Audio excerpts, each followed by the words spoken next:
Hello guys, চলে এসছি একটা পেঁপে নিয়ে।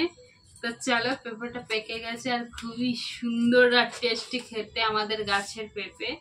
তো পেঁপেটাকে ছাড়াই আর খাবো ছাড়িয়ে নুন মাখিয়ে, আর যদি মিষ্টি মিষ্টি হয় খুবই সুন্দর খেতে, তার মধ্যেও যদি হালকা একটু নুন ছেটানো যায় খুবই ভালো লাগে খেতে, এই আর কি। তো চলো পেঁপেটা কাটা যাক।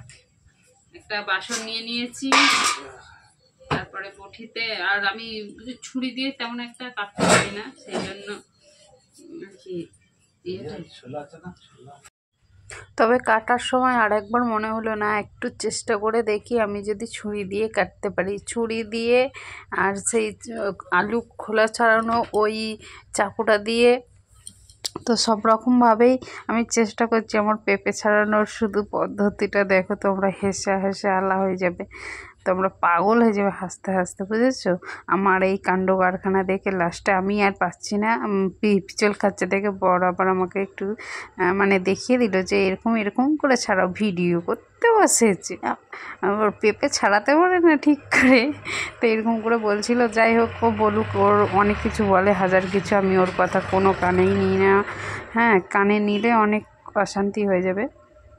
তো বরের সব কথা মানে কানে নিতে নেই, তাহলে অশান্তি বেড়েই যায়, কমে না কখনো, ঠিক আছে? আর মুখে মুখে তর্ক তো করলে, দুজনাই যদি তর্ক করতে থাকি মানে ঝগড়া অশান্তি বেড়েই যাবে, আসলে কমবে না। তাই একজন ঝগড়া করলে আর একজন চুপ করে যেতে হয়। কিন্তু আমাদের মাঝে মাঝে চুপ করে যায়, আবার মাঝে মাঝে কখনো মানে চুপ করার মতো কথা থাকেই না যে চুপ করে থাকবো, গায়ে মেখে নেব। অনেক সময় আছে মানে অনেক কথা, এমন এমন কথা বলে দেয়, তো সেখানে আমাকে মুখ খুলতেই হয়। সেই জন্য আমি কী করি, তখন চিল্লামিল্লিটা একটু বেশি হয়ে যায়। আবার দেখছি না অতিরিক্ত মাত্রায় বেশি হয়ে যায়, তখন আবার চুপ করে যায়। তো চলো, আমি পেঁপেটা ছাড়িয়ে নিলাম বক বক করতে করতে, দিয়ে আবার ধুয়েও নিলাম।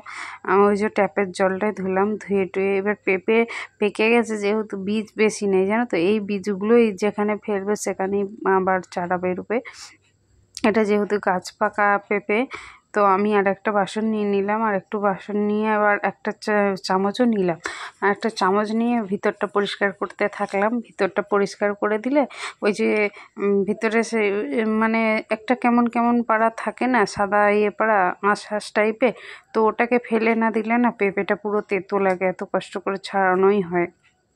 পেঁপে না মানে বেশি খাওয়া যায় না, মানে দু সাইডটা না চিবাতে চিবাতে ব্যথা হয়ে যায়, কিন্তু পেঁপে খেতে খুবই ভালো আর খুবই ভালো লাগে, আর উপকারও আছে প্রচুর। পেঁপেতে প্রচুর উপকার আছে, কাঁচা খাও, সিদ্ধ খাও, ভাতে খাও, তরকারিতে খাও, মানে পেঁপে যে কারণেই হোক যদি রোজ খাওয়া যায় না, খুব উপকার আছে।